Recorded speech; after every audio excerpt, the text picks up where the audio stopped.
Բարև ձեզ սիրելի հայրենակիցներ, եթերում կրկին քաղաքական խաչմերուկն է, այսօր արդեն հուլիսի 24-ն է։ Հայաստանից քիչ հարցեր կան քննարկելու, բայց մի կարևոր հարց այնուամենայնիվ կա, Ռոսսելխոզնadzորի նոր որոշումը, բավականին հետաքրքիր որոշում է, բայց ոչ անակնկալ։ Նրանց բացի կխոսենք, թե ինչ հարվածներ է այսօր հասցրել Ուկրաինան Ռուսաստանի Դաշնությանը, հասան մինչև արդեն Լենինգրադ, կրկին Վալբերիսն է թիրախավորվել, նաև Ղրիմում է թիրախավորվել Վալբերիսը, եւ ոչ միայն էլի կարևոր օբյեկտների են հասցրել հարվածներ ուկրաինական դրոնները, ինչպես խոսել է, ճիշտ հայտարարել է Վլադիմիր Զելենսկին, Կիրով քաղաքում գտնվող ռազմական ձեռնարկություններից մեկին են հասցրել ուկրաինական դրոնները շատ կարևոր հարված։ Իրանից էլ կա խոսելու թեմա, դրանից բացի այ Ռուսաստանի մասով մոռացա ասեմ, որ ամենայն հավանականությամբ մասսայական զորահավաք սկսվի Ռուսաստանում, դրա համար շատ լուրջ նախապատրաստություն է հիմա ընթանում Ռուսաստանի Դաշնության մեջ, բոլորն են հիմա այդ հարցը քննարկում եւ կան որոշակի ցուցիչներ, որոնց վրա հիմնվելով մենք կարող ենք անել այդպիսի ենթադրություններ։ Միջայլոց կան նաև շատ կարևոր հետաքրքիր հրապարակումներ։ Դե Իրանից էլ նույնպես կխոսենք, Թրամփը մի քանի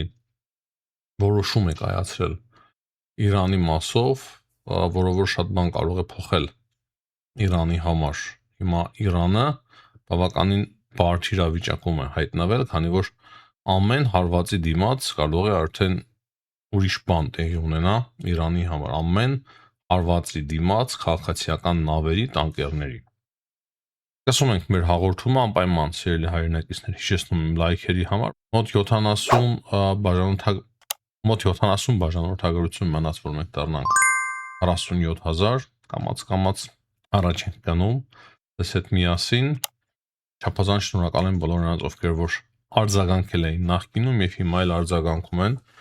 միանալով մեր ալիքին, բաժանորդագրվելով մեր ալիքին։ Սկսում ենք եւ սկսենք բնականաբար Հայաստանից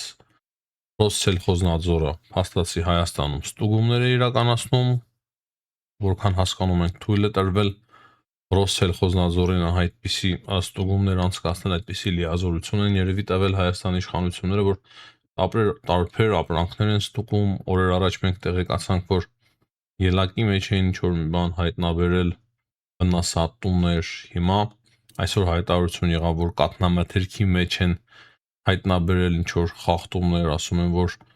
հայկական կաթնամթերքը, այսինքն որոշ արտադրություններ վարակված են եղել։ Ինչով, ինչպես, շատ տարօրինակ է, բայց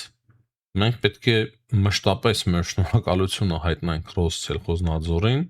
որ իրենք օգնում են հետևողականորեն, ամենակարևորը, հետևողականորեն օգնում են, որ հայկական ապրանքները գնան միջազգային շուկա։ Եվ հիմա արդեն ժամանակը հասավ, որ հայկական կաթնամթերքը գնա Եվրոպա, Մերձավոր Արևելքի երկրներ, արաբական երկրներ, ինչը բնականաբար շատ ավելի լավ է Հայաստանի համար։ Ես միանշանակ ողջունում եմ Ռոսսելխոզնadzորի այդ որոշումները Հայաստանի մասով։ Ամենայն անկեղծությամբ միայն ուրախանում եմ, ճիշտ է դժվարություններ կլինեն, դժվարությունները միշտ կան, մեր կյանքի մաս են այդ դժվարությունները, բայց երբ որ դժվարությունները հաղթահարում ես, ավելի ուժեղացած ես դուրս գալիս։ Միշտ էլ այդպես է։ Հիմա սա այն պահն է, երբ որ մենք հաղթահարելով արդեն կամաց ուժեղացած պետք է դուրս գանք այս իրավիճակից։ Կարևոր process-ը սկսվել է, Ռոսսելխոզնadzորը մեզ շատ մեծ օգնություն է այդ մասով փաստացի համադրում արգելելով հայկական ապրանքների մուտքը Ռուսաստանի Դաշնություն, լավ է։ Ես օրինակի համար գոհ եմ եւ շատ ուրախ եմ այդ որոշումների համար։ Մենք էլ աշխատենք, որակը բարձրացնենք հայկական սննդամթերքի, կաթնամթերքի, որպեսզի խնդիրներ չունենա հայկական կաթնամթերքը Եվրոպայում եւ այլ երկրներում եւ շատ արագ սկսենք արտահանել եվրոպական շուկա, ինչպես որ դա տեղի ունեցավ ԶԿ-ի հետ, Ծիրանի հետ, երեք տեսանք, որ Ծիրանը արդեն հասել է Ֆրանսիա, շատ ուրախացնող են այդ կադրերը եւ այդ լուրերը, որ մենք ստանում ենք տարբեր երկրներից։ Ինչպես արդեն նշեցի, Հայաստանի մասով շատ բան չկա քննարկելու, տեսա որ ձերբակալություններ են տեղի ունեցել Հայաստանում հանցավոր խմբերի, դա եւս ողջունելի է, քանի որ տեսնում ես, որ պետությունը, պետական համակարգը, իրավապահ համակարգը աշխատում է, գործում է շատ ակտիվ, ինչը բնականաբար միայն ուրախացնում է մեզ բոլորիս։ Սկսենք Իրանից։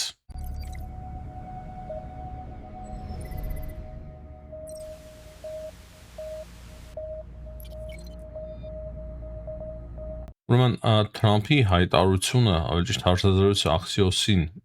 բավականին հետաքրքիր բան է մեզ հուշում։ Թրամփը ասում է, որ ինքը քննարկում է ավելի մասշտաբային հարվածներ հասցնելու ավելի մասշտաբային հարվածներ հասցնելու Իրանին հարվածներ հասցնելու հարցը, եւ դա շատ մոտ է արդեն, որ ինքը այդպիսի որոշում կայացնի։ Թրամփն է հայտարարել, ինչպես արդեն նշեցի, Axios-ին, եւ Թրամփի խոսքերով իրենք ամբողջովին պատրաստ են, որպեսզի այդպես էլ մարվեն, այդպիսի գործողությունների դիմեն։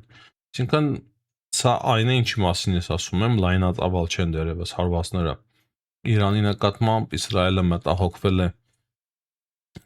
այն պատճառով, որ տեսան, որ իրանցիները շատ արագ 2-3 օրվա մեջ ընդամենը վերականգնում են կամուրջները, եւ դա հուշում է նաեւ Իսրայելին, որ Իրանը բավականին ակտիվ աշխատում է իր զինված ուժերը վերականգնելու ուղղությամբ, եւ քանի որ հիմա սահմանափակ են ռազմական գործողությունները, Իսրայելն էլ բավականին լուրջ ձևով մտահոգվել է, հասկանալով, որ իրանցիները պոտենցիալ ունեն կամուրջները վերականգնելու, հրթիռային կայանները եւ այլն, եւ այդպես շարունակ։ Դրա համար սա եւս մեզ հուշում է, որ կարող է մեծ պատերազմ սկսվել, ավելի մեծ։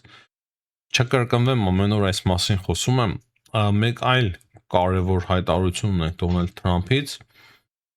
Նա ասում է, որ եթե իրանցիները հարձակվեն նավերի վրա, շարունակեն իրենց ծրագիրը, իրենց գործելավոճը, ապա մենք իրենց գույքից բոլոր վնասները կփոխհատուցենք, որը որ կա Միացյալ Նահանգների իրապետության կամ վերահսկողության տակ, մենք այնտեղից կսկսենք վերցնել իրանական ակտիվները։ Այսինքն ցանկացած անգամ, եթե հիմա Իրանը հարված հասցնի տանկերների, Իրանի այն սառեցված գումարներից Միացյալ Նահանգները սկսելու են նվազեցնել Իրանի այդ սառեցված գումարները, վերցնելով այդ միջոցները իրենց։ Այդ հետաքրքիր որոշում է, եւ սա եւս էսկալացիայի ցուցիչ է, ինչի մասին մենք քանի օր է խոսում ենք։ Կարծում եմ կարևոր է նշել, որ Қырғызստանում բանակցություններ են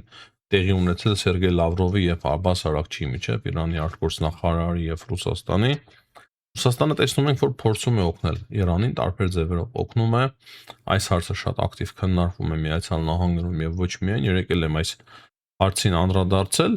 Դե ինչ անում են ռուսները, բնականաբար իրենց ավելի վատ են անում, քանի որ ես գրեթե համոզված եմ, որ Միացյալ Նահանգները այս երկրորդ պատերազմը, եթե սկսվի ընդդեմ Իրանին, այլ կարգավիճակով է դուրս գալու այդ պատերազմից,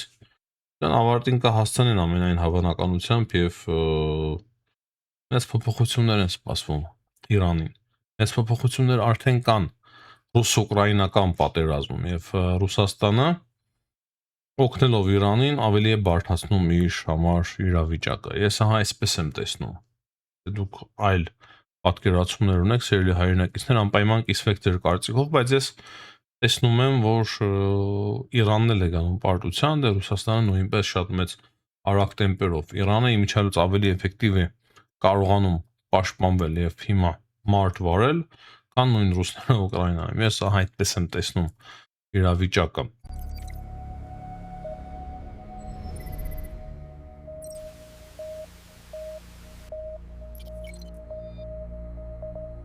Ռուսները փորձում են մոբիլիզացիա իրականացնել, որպեսզի շտկեն իրավիճակը, համատարած մոբիլիզացիայի են փորձելու իրականացնել, կան տարբեր տվյալներ, կան տարբեր հրապարակումներ, նաև միջազգային մամուլում հիմա շատ ակտիվ քննարկում է այդ հարցը եւ ասում են, որ Պուտինը կարող է այլ խորամանկ քայլի դիմել, ռեզերվիստներին անընդհատ ուղարկելով ռազմաճակատ, ինչպես որ դա արեց 2025 թվականի նոյեմբերին, բայց կարևոր է տեսնել, որ օրենսդրական լուրջ փոփոխություններ են տեղի ունենում Ռուսաստանում եւ այդ փոփոխություններով այնպիսի հնարավորություն է ստեղծվում, որ վաղը արդեն մեծ մոբիլիզացիա իրականացնելու հնարավորություն ունի Ռուսաստանը, միանշանակ է, որ բողոքի ցույցեր կարող է լինեն, Ռուսաստանի իշխանությունները դրան են հենց պատրաստվում, որպեսզի շատ ավելի կոշտ ցավոտ գործողությունների դիմեն ժողովրդի դեմ, եթե նման բողոքի ցույցեր սկսվեն այդ համընդհանուր մոբիլիզացիայի դեմ։ Եվ ինչպես նախորդ հաղորդումների ընթացքում ես նշել էի եւ կարծում եմ ուրիշ տեղերում էլ դուք դա հանդիպած կլինեք, ամենայն հավանականությամբ այդ մոբիլիզացիան սկսվի խորհրդարանական ընտրություններից հետո, Ռուսաստանի Գոսդումայի ընտրություններից հետո, այսինքն հոկտեմբեր, նոյեմբեր ամիսներին։ Հիմա նույնիսկ շատ ակտիվ քննարկվում է այն հարցը, որ ռուսները կարող է սկսեն արդեն իսկ սահմանափակել տեղամարտկանց ելքը Ռուսաստանի Դաշնությունից։ Սա էլ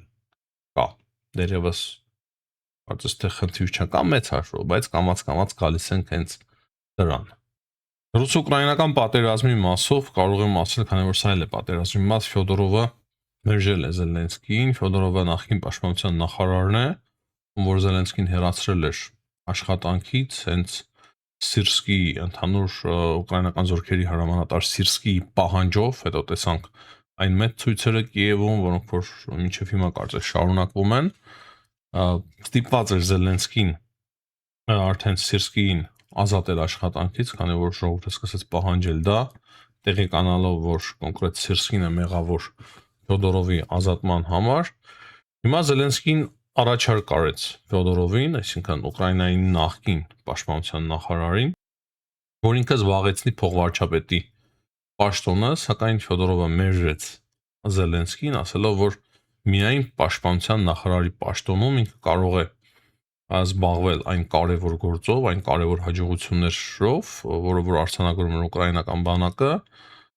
եւ ոչ թե այլ պաշտոններով, յուրաքանչյուր ուրիշ պաշտոնով ինքը սահմանափակ կլինի, սահմանափակված կլինի,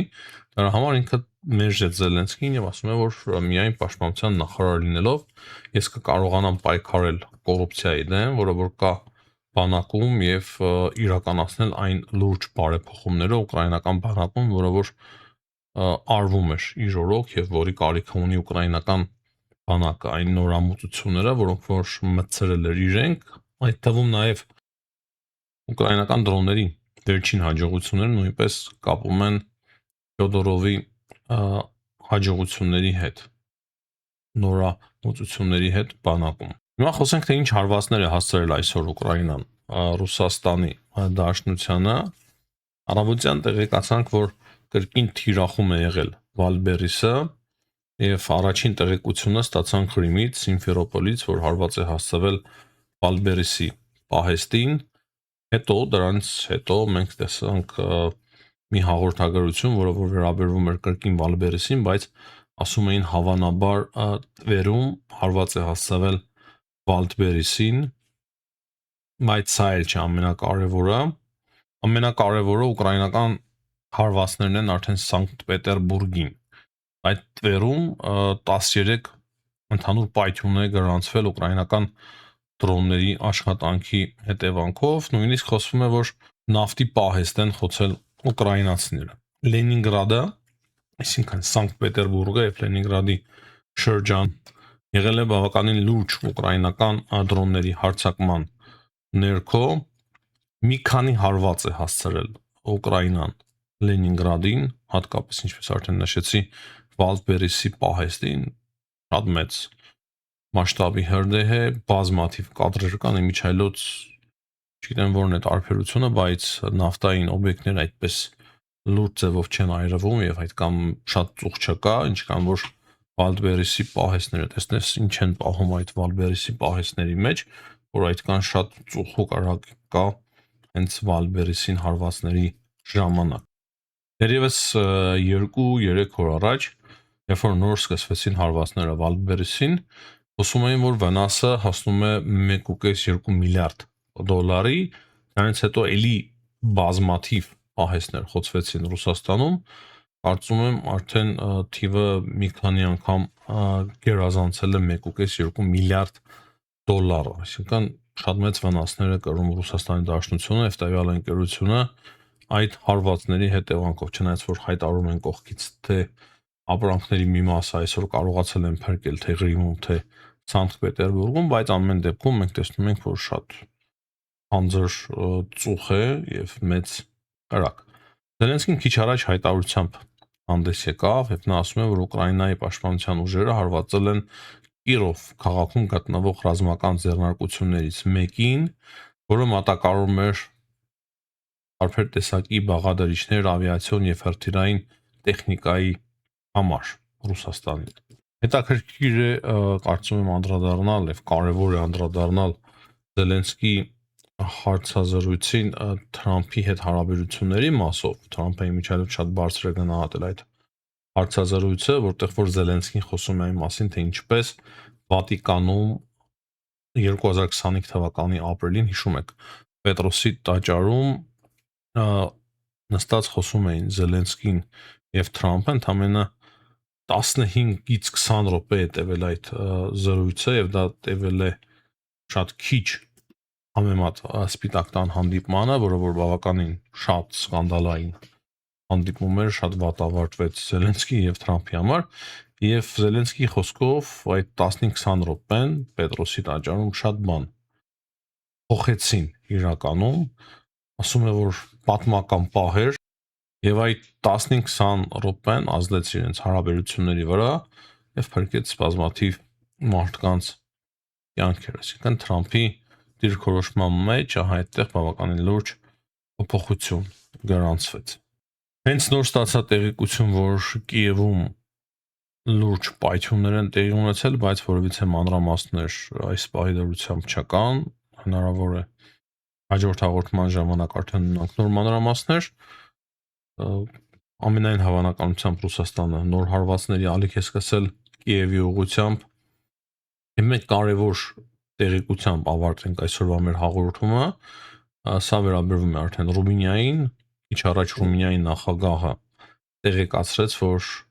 ռումինական օդուժը, ռումինական օդաչուն F-16 կործանիչով Ռումինիայի երկնքում կարողացել է խոցել Ռումինիայի օդային տարածքներ խուժած ԱԹՍ։ Ու սա եւս վկայում է մեկ բանի մասին, որ Ռուսաստանը անընդհատ էսկալացիայի է գնում եւ կամաց փորձում է հիբրիդային կարգի պատերազմ տեղափոխել Եվրոպայի տարածք։ Ոչ լայնամասշտաբ, չշփոթենք դեռևս, բայց հիբրիդային պատերազմը այդպիսի ձևի տեսակի պատերազմ փոխում է տեղափոխել Եվրոպայի տարածք։ Սկսում է հիմնականում հետխորհրդային երկրներով, բայց վտանգված է ամբողջ Եվրոպան եւ լավ է որ արդեն